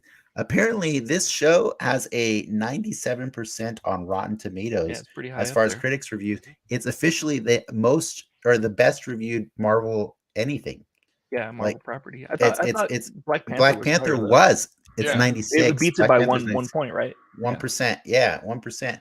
And so what's crazy though is the IMDb score for this show has it at like it's up now. So people are countering. It's up higher. Yeah, I was gonna bring that up actually. But when the article went out, it was at 6.6. And so they went to the trouble of showing you that like 22 point something 0.9% of the the ratings, because IMDb's on a scale of 1 to 10. Right. 22.9% of them were ones. And like, I'm going to say, Frank, I can tell you don't love this show, but you would not give this show a 1, right? I would not give it a 1, just for the style choices alone. But see, that's my own personal bias, because everything that I complain about within the MCU right now, this show handles well. I just, for some reason, it didn't grab me as much as like I would have liked it. But I appreciate that it does everything that I want Marvel to do with other properties. Right? Yeah. I can feel you on like, this isn't for me, because I don't think the character was necessarily for me, right? Like, I think the character itself was designed to be a character for a new generation of readers. Now that I disagree with, because I can identify with Kamala Khan to some degree, because I do appreciate like the ADD brain. I do appreciate the artistic style, the way they show her artistic style. I meant the comic book character. Sorry. Oh, sorry. Okay, never mind. That's what I meant to say. No, withdrawn. Yeah, but no, I meant when she was created. When I saw her, I was like, I get what you're doing here. You're trying to get new readers to come on board, Yeah. But like, so you could look at it as the same way, right? Like you're not supposed to like watching all of them the same, right? Right. You're not. No, but what the point I was making is that I identified with the character in the show. It's just her environment I didn't like at all. I thought the environment was not a good representation of the MCU, and I thought it was a little too Disney Plus for my tastes. But the character herself, Kamala Khan, and the aesthetic of the show and the style choices were top notch. I would probably give it an 8 out of 10. It's just not something that I would necessarily watch or tell people. I do like that they're trying to do different things, though, right? So that's how that's at the basic level, to Dennis, your point of growing the audience. Part of that is letting people experiment, and we've remarked several times the visual style in this is fantastic, right? When they're text messaging each other, oh my god, fantastic. Yeah. Or the graffiti when she's telling him like all the ideas for the costumes. I didn't want that scene to end. That scene was amazing. Oh, it was so cool. Yeah. And just her heist, like the way she outlined her Guy Ritchie heist. It felt like watching a comic book in a lot of places. Right, but not in the obnoxious Ang Lee type way. No, it was in a good organic way. Right. Yeah. The fun parts of comics, right? The big splash pages. What made me sad is the potential that we won't get to see that when she's in the Captain Marvel movie. Right. Yeah, the movies are much safer.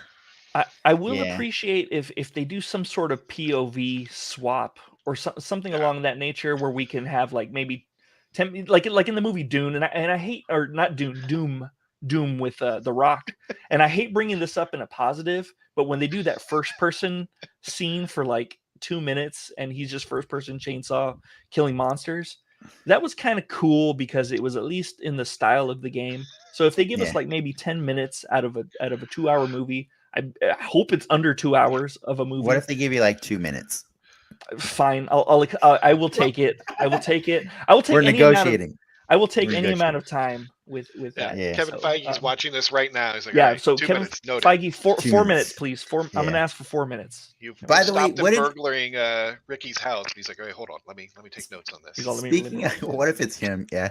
Speaking of the visual style, like I gotta point out something that I thought was really cool from like a very simple like filming perspective, was that shot with her and the guidance counselor, where the camera backs up so you see both of them in frame together. Oh, yeah. And then it splits into 2 cameras and slowly brings in and becomes a split screen thing. That was so cool. And I really love that they're letting these filmmakers experiment. Like you said, Brian, they're letting them play with things, not just how they tell the story, but also visually how they tell the story, like, so. I guess it's all how you tell these stories. So whatever. But true. I mean, comics are such a visual medium that it's neat to see how different directors are taking different parts of that medium and trying to put it into live action screen. And that's why it bums me out when someone like Jake Schreier, who only does he's done Paper Towns, is taking over a Marvel property. Like, damn well that they're going to be hover parents with him, and it's just going to fit the mold of a Marvel thing. So we're not going to get this bit of creativity that we get from the Marvel shows. All the Marvel shows have like excellent stylistic choices. That's fair. You can argue Captain America. You can argue that Captain America, or Falcon and the Winter Soldier, Captain America and the Winter Soldier, whatever. You can argue that was the least stylistic of the Marvel shows. I think even Hawkeye had more style. It still had that like 80s action show but it did help style to it. When they're on the boat together, that was like any movie out of an 80s like era. Like, just the action scenes, all the Airwolf helicopter scenes, and he's barreling it through. It did have style, but you could argue that it had the least style out of them. Like I think WandaVision, Loki, those ones are real big standouts. But this one's right up there now. This one's like top tier. Frank, is it safe to say that unlike Moon Knight, you're going to continue with this one? I will. Yeah. All right. Cool. I care enough about Kamala to actually watch this. I don't even know her brother's name. I don't care about. It's Amir. Okay. He calls her Little K, and it's adorable. I literally just forgot his name after you just told me it right now. So like, fine. I don't even know her friend's name, Bruno, but it's because I've been patterned because we don't talk about. Yeah, I've been patterned not to talk about it. If Encanto taught me one thing, it's not to talk about him, and I can't talk about him. It's like Fight Club. You can't talk. That's the first and second rule, and I think I already broke the rule by talking about it in the first place. And Brian, I think you're sold. Oh, sorry, I'm cutting Frank off because he's going to keep going. Yeah, no, I'll keep going. Yeah, you got to stop me. I'm trying to get to the boys here right now, guys. Like, it's 9:30. I totally forgot about the boys. We got to do that. We're gonna at least give the boys like 15 minutes of attention. All right, Brian. I'm assuming you love the show too, or enough to keep going with it. Absolutely. Are you going to show your kids the show? Right now, I think it'll be the first one of the Marvel things. I think it's the most accessible one, right, for kids. Yeah, that's what I think I'm excited for. It's got the bright colors. It's got It might be doing the same job that the comic was meant to do, which is like bring on board a younger generation. And so, that's what I was going to say too. And it's funny watching another Disney Plus show where the editing is actually good, unlike Kenobi, where the editing was. I don't know who did the editing on that show, but that show is zany. We could talk about that more in the soapbox. That's soapbox stuff. Yeah, but for now, we promised 2 spotlights, and we're gonna do it, guys. I promise. Even if we only have officially 4 minutes left. We have 4 minutes left. Let's talk about the boys. I think we're going over, guys. For each of the 17 dildos. Go. Here we go.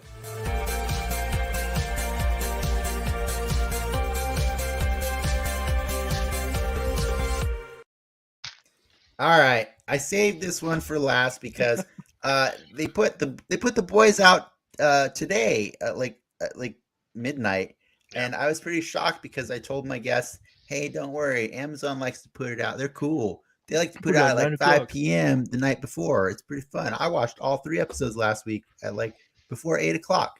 I swear I did. But then this week, they're like, nope, no more of that. You got to wait till Friday. It's kind of rough." Dude, I was so tired. I was up at 9 o'clock, and normally I sleep at like 2 a.m. or something. That's when I go to bed. And I stayed up till 9. I like made myself stay up. I'm like, it'll be. And it was not there. And it was not there. And I'm all like, fuck it, I'm going to sleep. I just went to sleep at 9:30. I'm all. The last time I checked was like 11 something, and it still wasn't there. And I was like, I gotta go to sleep. But so you didn't watch it overnight then? You waited the next day? I watched it over breakfast this morning. Yeah. Okay. So that's a great show to watch over breakfast. Did you have anything raspberry tart? I had strawberry. Any sausages? Yeah, some sausages. So the point is, what I'm trying to get at is audience members, anybody who's tuning in right now, if you weren't able to watch it, I totally understand and I forgive you. But we're going to talk about it now. So we're probably going to spoil episode 4 of The Boys. And, you should probably dip out, go watch that, and then come back later. Because, I mean, there's a lot to spoil in that show every week or every episode, whatever. And you'll thank us later. So with that said, I'm going to give you, I read these last week and they were so funny to me. I'm going to read this one off. Amazon likes to create these fun little, from the perspective of VOT, descriptions of each episode. Yeah. So this is the one they did for this week, which is tonight streaming live exclusively for superporn.com. Super subscribers. Sorry. It's the clash of the dildos #. Which of the 7 inspired dildos will crush the competition in this tip challenge? Will it be the reigning champion Homelander's Star Spangled Banger or Starlight's electrified Starbraider? Join us as we put these pleasure-pounding penetrators through their paces only on superporn.com. Oh my God, this show's so ridiculous. That Starlight one was definitely a standout, but I gotta go with the Star Spangled Banger, was it? The Star Spangled Banger. What was the so Deeps good. one? Had a great name too. I don't know, but like, so I just got done binging all of season 1 and 2, and like this last week, and I was reminded of when Lamplighter's chilling at home watching all of the porn. That's all the different porn inspired by them. Yeah. And he's like, "Which one do you want to watch?" He's like, "How about Big Black Noir?" And it's like, oh my God, dude. Like even that name is just by putting the word big there, it's just enough to just be way inappropriate. And so that's the boys. It's just like they find a way to be like ultimate satire about what, living in a corporate America, capitalist, like super like corporation world is, but also dildo jokes like you've never seen before, man. Not just dildo jokes, man. Not just dildo jokes. Yeah. I love how they hit both sides too. Like they don't just kind of rip on the left or the right. They kind of rip on everyone fairly equally. It's kind of South Park-ish almost. The storytelling they pull off in single hour episodes, like I can't even. Like I wish I could. I wish we had time to talk about that extensively on the show. Yeah, but we're 1 minute over, so goodbye, everyone. Be sure to smash that like button. Nah, we're not. You already told them to stop watching. But I think I do want you guys to just like talk about what your favorite things about this were, or we can talk about the characters and where you. Are you going to go through all 200 characters? Yeah. No, I'm not. I'm not, because I feel like this episode focused on less characters than the previous 3. It did kind of narrow it down. But who it focused on, it was interesting. And let me ask you guys something. Who's the villain of this season?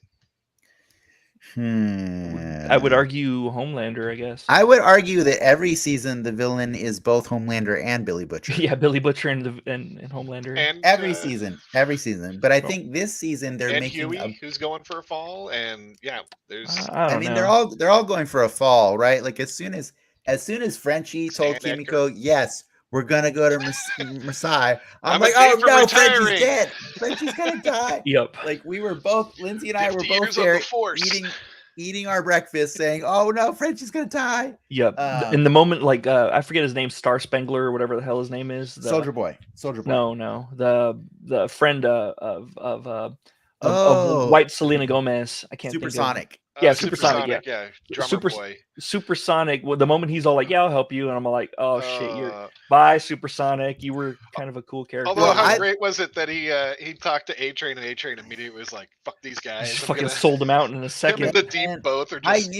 I knew. I thought he would last longer than one episode, but the second he told A-Train, I was like, "Oh yeah, you're done, son." And then I saw him on the rooftop, and I'm like, "Damn, Shark Boy got wrecked, man." He got off-screen killed, man. That thing was. I love seeing the aftermath. I normally like seeing it in the moment, but I think the aftermath was way better than seeing it in the moment. I think. Well, because you experienced it like Starlight experienced it. Yeah. No, it's great. I got you something. Oh shit. Yeah. Man, anything he says.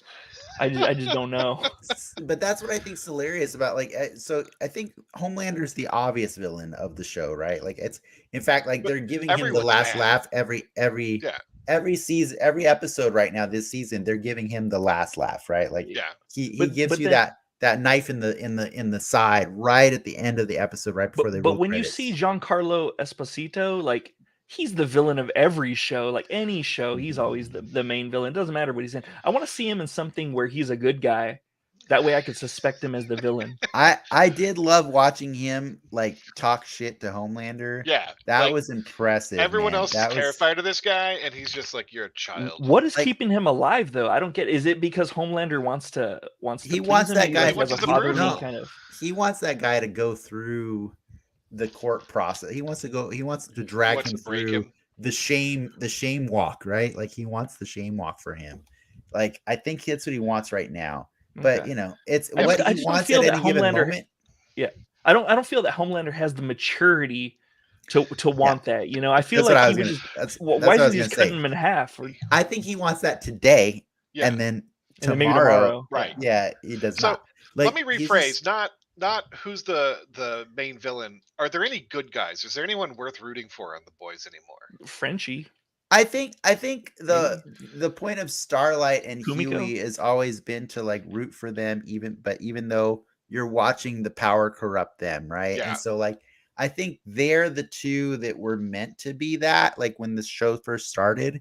And it is really hard. It's hard to watch Starlight have to go through everything she's going through, right? Because it's like she had to suck off the deep in the first episode. You know what I mean? Like that's right. Like nothing's ever gotten better for her. I think they're more the characters that we're supposed to kind of gravitate towards initially, and then now it doesn't matter. Like you're already invested in the show, so you might as well just just sit back and enjoy the turn. It's like Philadelphia.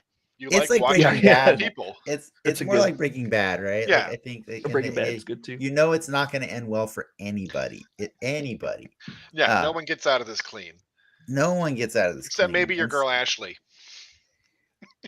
Yeah, she's another one. She's like Giancarlo, where she has to be around Homelander the most, and that makes her incredibly uncomfortable to the point where she's yanking her hair out like crazy and doing really bonkers shit with people just to feel something, man. Dude, that strap-on was stacked. That thing was crazy. I love, what was the line? Is stupid fucking your idiot brain or whatever? It's where she clearly didn't understand it, and then asked him, and he's like, I don't know. Yes. Yeah. Yes. I don't understand that line, but goddamn, I'm going to repeat it every chance I get. Like she did. And it might work for you. Like I might say it pre-coitus. I don't know. You never know. I like our review of this show where it's like the Kamala one was like all nice and organized. And now we're just now we're just saying stuff like, is stupid fucking your idiot brain? Like, I loved it. I don't know. So Dennis, I don't know if you remember when you originally asked if I wanted to be on the show, you said it was going to be leading up to Herogasm. I was like, there's no way they'll be able to actually do the depravity of Herogasm. I want to withdraw that statement after watching the first 4 episodes. Yeah. I think anything's on the table at this point for the boys. And can you and should you give us like a quick rundown of Herogasm? That's awesome. You guys are doing the job for me. I'm just going to shut up. That's exactly what I wanted you to do on this show. And Frank teed it up for you. Yeah. So go for it, Brian. Well, so I think one thing to just kind of throw out there initially, I don't know if you've talked about this around the boys before, but the show has deviated pretty significantly from the comics. Yeah. I actually learned that after talking with you last week, Brian. Like and then you looked it up and you're like, the fuck is going on? I looked up a lot of things. Yeah. Gender swap, story-wise. The comic is... and I read them as they came out, and I got to tell you, at the end of it, I was just doing it because it was like, it's almost over. It got not just dark, but mean. Just kind of like everyone's a miserable son of a bitch. Yeah. I think I'm holding out hope for Homelander or Maeve throwing bodies at Homelander. And then them getting crushed against it. I'm holding out for that scene. I'm hoping that happens. So all of the characters in the show are much more layered and nuanced than they were in the comics. So that being said, it's hard to see exactly how the plot from Herogasm plays out, which is basically once a year the superheroes pretend to go fight an alien threat off-world, like they do. Or they have an Infinity Crisis, or they have a secret crossover event. They kind of teased it. They kind of teased it during the show. Yeah. But it was during Diabolical. They teased it. Yeah. But what they actually do is they go to Herogasm, which is just island out in the Pacific. That's just a giant fuck pile. And they just do all kinds of depraved shit. And the book itself is just panel after panel of naked men and women being destroyed by superheroes and answering the question of, would Superman, rip somebody apart? Nuts and Lois. Right. Okay. Yeah. So it's, it's that. She can't hear me, can she? Yeah. No, Kamala Khan, she's a great role model. It's really. But yeah, so when I invited Brian on the show, he was like, oh man, if I hear they're adapting Herogasm, I'm in.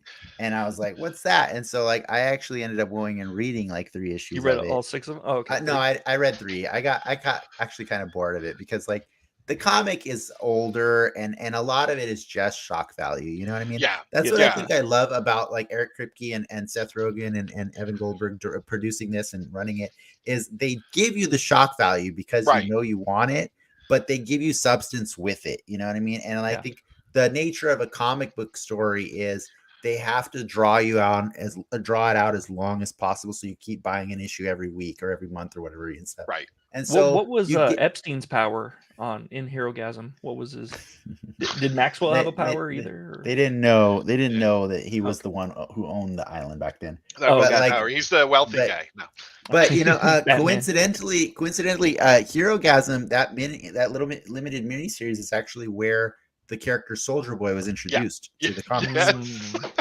And I he is don't think it's going to be the same. he is a very, very different Soldier Boy. Like in that universe, he is like a full, pure-hearted, golly gee kind of Captain He's America Robin, character, right? or Bucky. Yeah, he's like Bucky or whatever. And Comics what code Bucky. he's been auditioning every year at Herogasm to be on the 7 because the Homelander has convinced him that if he fucks him just good enough, or if he lets him fuck him good enough, he will. Yeah. He's got a spot reserved for him. So every year he tells him just it wasn't quite the best thing that like he just and then Classic. every year when Soldier Boy is putting his clothes back on, he's like, "Hey, this isn't gay, right?" And he's like, no, there's nothing gay about this. And then the guy leaves, and then Homelander just laughs at how stupid this character is. So and then he goes and lasers a jet. yeah, and then he goes and lasers a jet for no reason at all. He just flies up naked, stark naked in the air, sees a plane, and just shoots it down. Because you're really selling this comic for me, though. Yeah, I know you would like. I know you would like the comic. I found it really boring because they were trying to tell a story that was just like, okay, I get it. There's also political stuff going on. Yeah, it's wrapped up in the main political plot, which the show has basically jettisoned entirely. I think they have it there in the background. Like Dakota Bob's there, kind of, but it's not. In the comics, it's foregrounded, and it's very obviously a criticism of the Bush regime, right? Yes. I mean, it's not. Halliburton is a company that's named repeatedly in the comic, so I think that was a good decision. Was getting rid of that stuff and shifting it more towards the character work around. Yeah. Holy shit, Homelander is a real psychotic piece of shit. Yeah, what I like about the show is like once a season they do a check-in where they show Edgar in the same room or on the phone with this Bob Singer character who's growing all the way up to he's becoming the head of America basically. So I like that you get to see that kind of relationship is happening with Vought, and so they have a very mutual understanding of how this superhero factory benefits the military. I think they're doing and, that with what's her face, right? Because in the comics, Dakota Bob ends up being unreliable, so they have Vic the Veep, who is the Victoria character in the show, who ends up taking over as president. Oh, okay. So because Vic. Gotcha. Yeah. Okay. So I think that's where they may be going with that, but that sort of Herogasm is the point at which they realize they can't trust Dakota Bob anymore, so they switch over to Vic the Veep, and so I'm wondering if that's what's going to happen at this one, is where they push her forward and she becomes the first superhuman president. Yeah. So the one trick I have with trying to understand, because I do believe they can do a Herogasm for sure. And they can make you believe like, they've been gaslighting the world. They don't go fight aliens and shit. Like they just, because, they're all just products from Vought anyways. They're not like actually like celestial beings and stuff. So if there's no aliens, then these guys just go and have a giant fuck party every year. But like the funny part is like from the perspective of the comic, Huey's learning about Herogasm because they're all telling him, the boys are telling him, but Starlight is also learning about it because they're teaching her about it. And my problem is if it's an annual event and Starlight's already been in the 7 for over a year, like let's not talk about the plot holes in the comic. So yeah. So we'll see how this works. But like when you told me about that, I ended up reading more of The Boys than I've ever read in my life, and learning more about it and learning more about Soldier Boy and seeing how like nuanced they've made that this is character. not the Soldier Boy we're getting. Yeah, he looks like a Winter Soldier kind of. Yeah, well, I mean, I thought it was funny when they found that giant tank. I'm like, guys, don't go near the tank. That's clearly a Soldier Boy tank. That's what that is. Tank. That's a dude tank. Yeah, exactly. Yeah, I've seen that in several movies now. Maybe it's got love and comics. Yeah, but I do love that hamster. I think his name was like Terry or something like that, or I forgot the Tracy. Name. But I don't know. Oh yeah, no, the hamster does appear in the comic too. Oh, that's cool. That's cool. In Where does Herogasm, he go? or does he go in eyes? Or yeah, I wasn't expecting him to go in the eyes. Believe me, I thought he was going to get Richard Gere. No, right. Yeah, they do that cheap joke, but no, he's part of the Glorious 5-Year Plan comic arc, which is the name of this episode. But they've adapted parts of that over a couple of seasons now. The Love Sausage character that appeared last season was originally part of the Soviet super team Glorious 5-Year Plan, and that's the contact that they actually meet in Russia who takes them to the lab. Okay. That's cool. So they're just using the names, but they're not doing it the same. Okay. Yeah, and at the lab, they're just stealing a bootleg Vought chemical. They're not getting Soldier Boy. So if you're watching our show and you've never watched The Boys, you're probably not going to watch it now because the things we've said just are way out there. But maybe you will like it. Should we talk about the dildo murders? Yeah, we gotta spend some time with that. I love how it vibrated when it was in his neck. That was amazing. I'm all, did I just see what I thought I did? And then like Dennis has lost control here. Those were amazing, and I loved the payoff too, because like you see them earlier, and I don't know why I didn't think they would be used to murder later. Like but they sure are. Enough. Yeah, sure enough. Yeah. She didn't need to, but I felt bad for the hookers that she was trying to like kind of calm down, like offer them a sock to let them know you guys are free elves now. Like just go ahead and go. Here's a sock. You're free. Do you think Russia is Hogwarts? Yeah. He does think that. Okay. Yeah. What were you gonna say, Dennis? I'm sorry. What do you think happened to Kimiko when Soldier Boy shot her with his weird chest energy? I am really worried about Kimiko, but I wonder how they're gonna get out of it. I wonder if she's gonna just die, or if we're gonna give her that green shit and then maybe that'll heal her or something. I think it's probably a temporary suppressive effect that he has, right? Because otherwise, you think like all the supers around him, like a carbonadium bullet supposed to kill Wolverine or something like that, or Omega Red, right, with his death spores. Well, yeah, that's what he's to make it more Russian. That's what carbonadium was. Yeah. Omega Red. Yeah. So I'm curious. Like I guess because you guys know, I didn't read it enough to know like when this happens, but from what I understand, The Boys, a lot of fans were excited about this season based on the trailers because it looked like the boys were finally going to get powers, which is apparently that's where the comic goes. Yeah. Except they all take the powers. Yeah. Yeah. Right. Immediately, yeah. like the first issue, they already have them. Huey takes it. Okay. Got it. Yeah. So I kind of dig like this show. One of the executive producers is Garth Ennis, so he's actually the writer of the comic and the creator.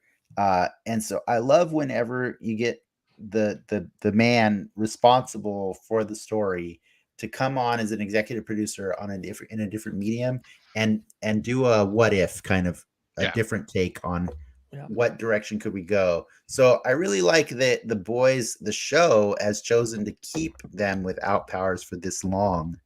And even right now, these are still temporary, right? But you're saying when they get them, they're just straight up permanent compound powers. Mother's Milk is called Mother's Milk because that's how he got exposed as a kid, and that gave him super strength. So all of them have powers, and they immediately shoot up Huey with bootleg V. So he also develops powers. Yeah, not because teleporting.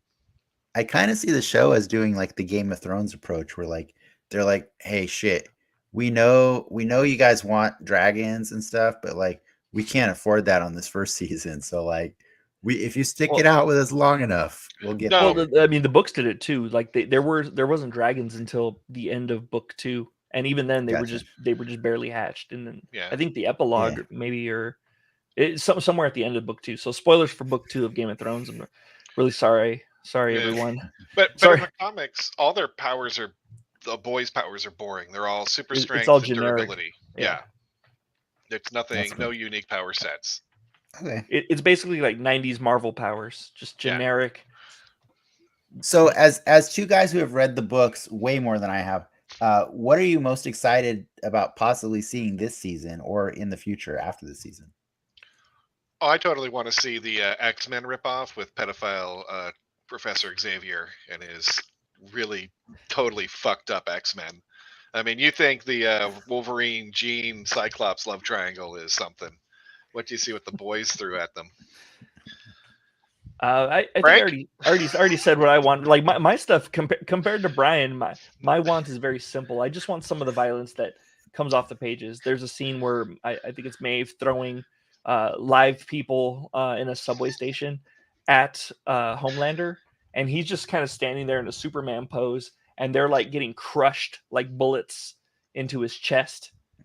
So I'd like to see kind of that level of violence kind of start showing up. That scene in particular would be great. Is there a moral to that story right there? Like I just want to see visual. There's just gonzo violence often in the. I just want to see some Victor Crowley level violence is all I want. Fair enough. Okay. Not where you thought we were going to go with it, huh? I mean, it makes sense that that's where you guys would go with it for sure. But yeah, no, I think after the rewatch, because like I don't rewatch a lot of shows. I think Frank knows that. Like, it's not something I like to move on to new things a lot. But like for the boys, I just also felt it's like better to just leave some things in your memories, just kind of remember the nostalgia or whatever. Yeah. But I felt like the boys, there was so many years in between seasons just because of the pandemic and just because of how long it's just taken them to crank the show out. I really had forgotten a lot of the details and stuff. So I was really happy to rewatch it all and pick up even more than I did the first time I watched it and stuff. And so like I'm really connected to a lot more of the characters than I was the first time around. Like I actually really like Ashley now. I think that character just cracks me up, and I just like I'll be sad when she dies, but I feel like she has to at some point. I mean, we should do a Deadpool for Ashley. How does she die? Oof. I wouldn't be opposed to doing a Deadpool for her, but I'd have to come up with something a little more. I'm putting my money on something involving a naked Homelander. I feel like they already, hinted at that, foreshadowed it a bit. What was that in? Was it in episode 3 where? Don't worry, that's not because of you. Yeah, that's not because of you. That's my ratings. Oh, that's so good. But you're so disgusted. That's not because of you. Like no, I forgot. Yeah, I forgot about that one. That one's pretty good. Yeah, he's so cruel. He's so good at being cruel all the time. Like Butcher is too, but in a different way. You know what I mean? Like, but you can tell it's hard for Butcher sometimes. Yeah. I was gonna say Butcher is not like what? What the fuck did I say? Butcher has an altruistic kind of ends that he's trying to achieve, whereas Homelander's just fucking bonkers. Like I don't even know what he's after half of the time. Like he seems so childlike in his goals that I don't know what he really wants, and I'm fine with that. I'm down for the ride. He's a real good depiction of a sociopath that just really doesn't understand why certain things are wrong. Yeah, I think Dennis, you highlighted it last time. His last interaction with his girlfriend, Stormfront. There, good old Stormfront, man. like the fact that I'm sad she's gone, dude. I loved Aya Cash. Off-screen death, was great in that. What's up with that? Off-screen death's just such a bummer. And bit her tongue off. I'm not positive she's dead, but I hope somehow Aya Cash comes back because she was great. Oh Jesus, she $1 million babied herself. Yeah, it's a pretty good line too. That was the show's so amazing, and like I think my favorite thing about it is like I get really excited when I know I'm gonna watch it, and then I watch it and I'm always satisfied with what happens on that show. You know what I mean? Like always. Our rando pop-ins. Okay, so Ricky is drunk probably. Ricky's glad to see me though. Our rando pop-ins Does he mean are sad storefront? for a storm. Well, Storefront. so, It could be. I don't know. So By the Storefront way, is actually her kid brother. no, he has a beard and see on the rewatch His of name's season Amir. 2, there is an episode name's where Amir, where Stormfront is drinking a coffee from like Starbucks or something like that, and they wrote storefront on her coffee. They really did. Like, maybe Ricky's making that joke then. That made me just laugh drunk. so hard. Yeah, I figured. I am drunk. Okay, never mind. Well, since Ricky's there and he's drunk, it's probably time to wrap this show up. Glad to see Ricky though. That's cool. Yes. He's glad to see you too, Frank. He's very glad. See, glad to he see typed that Frank before he got extra drunk. Capital Ricky. I'm glad to see Ricky. We got to wrap it up. We're gonna continue this conversation, this random conversation about the boys and whatever other stuff we want to talk about. We'll talk about storefronts too, and we can talk about storefronts and stuff. But I really I'm really thankful to Frank and Brian for both showing up tonight and filling in for Ricky, who couldn't be here because he's drunk and still here somehow. Like he's still here. But yeah, we'll be back next week. I believe next week we have our friend of the show, Mikey, joining us again. I could be wrong. It might actually be Clark. It might be Clark. Either way, friend of the show. Either one. Why don't you just double down? Mikey, Clark, Duncan. Have a friend named Duncan. One of them's next week. The other's the week after. But we're gonna be doing it again. We're gonna be talking about Miss Marvel and the boys back to back. That's going to be a rough. That's going to be a rough order. No, I think Herogasm is episode 6, Brian. Oh, from what I remember. I got to get cracking on reading. No, you know what? That's Mikey. That Mikey has the Herogasm episode, and that's going to be. You should at least tune in for what Mikey's going to be, his reaction to that, because I don't think he's ready. He doesn't know. Does he know about it at all? The premise? No, he doesn't know. He doesn't know. It's just the way scheduling worked. That was the only week he could do. And so Brian was like, I want to do the Herogasm, but really I'll do whichever one you can't get somebody for. And I was like, sorry, man. Somebody called it. And so, oh, man. Boobies. So you're going to mess up my YouTube strike. Now we're demonetized. You're going to mess my YouTube up so bad because not only did you show boobies in the same episode, you showed children too. So like, I don't even know what that's going to happen with this episode. Oh, man. You can blur that out. This might not ever get seen. The boobies or the kid?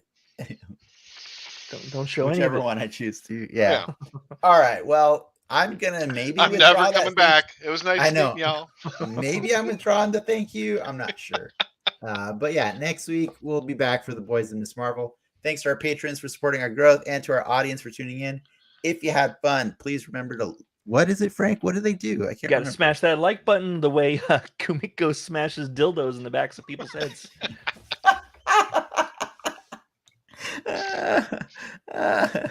And subscribe. Pay these people YouTube. And subscribe. And be sure to comment. And check us out on Patreon for our after show, the soapbox starting moments from now. I think that's it. We got to wrap this up. See you next time on Dan Excelsior True Believers. Enough said. And then I'm going to take a minute to press the button because I don't have it ready.